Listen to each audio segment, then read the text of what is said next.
City India news Telugu, ఇది చీకటి వెలుగు. ఈవినింగ్ ఒక లేడీ తనని ఆటోలో ఎవరో తీసుకెళ్ళిన తర్వాత కొట్టి తన దగ్గర ఉన్న నగలు అన్నీ కూడా తీసుకొని వెళ్ళిపోయారు అనేసి కంప్లైంట్ చేయడం జరిగింది. ఆమెను ఇమ్మీడియట్గా గవర్నమెంట్ హాస్పిటల్కి పంపించాము. కొంచెము ఆ దెబ్బలకి షాక్ వల్ల కొంచెం ఆమె స్టేట్మెంట్ ఇవ్వడం డిలే అయింది. అదే రోజు నైటు ఆ కేసు రిజిస్టర్ చేశాము.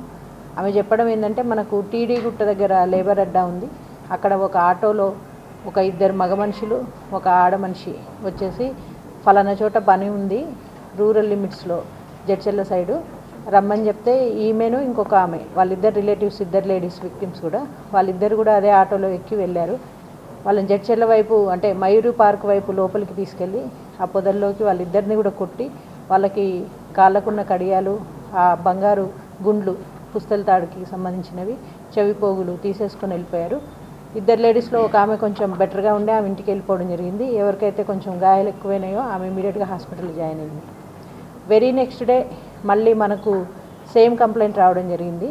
దాని మీద అప్పయ్య అండ్ టీమ్, మనకు 1 టౌన్ ఇన్స్పెక్టర్, సీనయ్య ఎస్ఐ, వాళ్ళ టీం అందరూ కలిసి కూడా మనకు లోకల్లో ఈ మధ్యలో మనం చాలా మటుకు డోనార్స్ సహాయంతో సీసీ కెమెరాలు పెట్టడం జరిగింది. ఆ కెమెరాలతోని ఆటో అని చెప్పేసరికి మన దగ్గర ఆటోలో మొత్తం 5,700 ఆటోల డేటాబేస్ ఉంది. సో వెరిఫై చేయడం జరిగింది. అయితే వీళ్ళు చాలా తెలివిగా ఆటో మీద మనకు ట్రాఫిక్ నెంబర్ ఏదైతే ఉందో దాన్ని కవర్ చేసేసారు, ఇంకో పట్టా పెట్టేసి.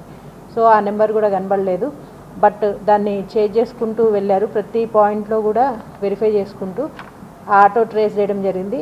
దాని నుంచి మనకు ఈ ముగ్గురు కూడా దొరికారు. ఇద్దరు మగ మనుషులు ఎవరైతే ఈ భరత్, శోభ, నరేష్, ఈ ముగ్గురు.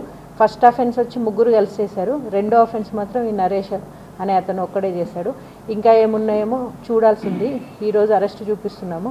ఫర్దర్ పోలీసు కస్టడీకి వేసి మిగిలిన అఫెన్సెస్ ఇంకేమైనా ఉన్నాయేమో వాళ్ళ సిడిఆర్ ప్రకారము, టెక్నికల్ ఎవిడెన్స్ ప్రకారం చూసుకోవడం జరుగుతుంది.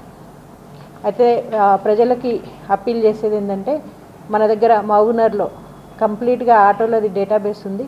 మీరు ఆటో ఎక్కినప్పుడు మీకు ఏమాత్రం డ్రైవర్ మీద డౌట్ అనిపించినా ఇమీడియట్గా ఆటో మీద ఆ ట్రాఫిక్ నెంబర్ ఉంది, ఆ ట్రాఫిక్ నెంబరు మీకు తెలిసిన వాళ్ళకి, ఇంట్లో వాళ్ళకి పంపించేస్తే మీకు ఏదైనా ఇబ్బంది కలిగినా కూడా తర్వాత రిఫరెన్స్ ఉంటుంది. ఏదైనా ఉన్నా కూడా ఇలాంటి సందర్భాల్లో ఆ ఆటో నెంబరు మనకి యూజ్ అవుతుంది. అట్లాంటి ఆటో నెంబర్స్తోనే చాలా మటుకు బ్యాగ్స్ పోగొట్టుకున్నా, అంతకుముందు ప్రీవియస్గా కూడా మనకు 2 టౌన్లో రాబరీ కేసెస్ జరిగినాయి. అవన్నీ కూడా చేంజ్ చేయడం జరిగింది, అన్నీ కూడా డిటెక్ట్ అయింది.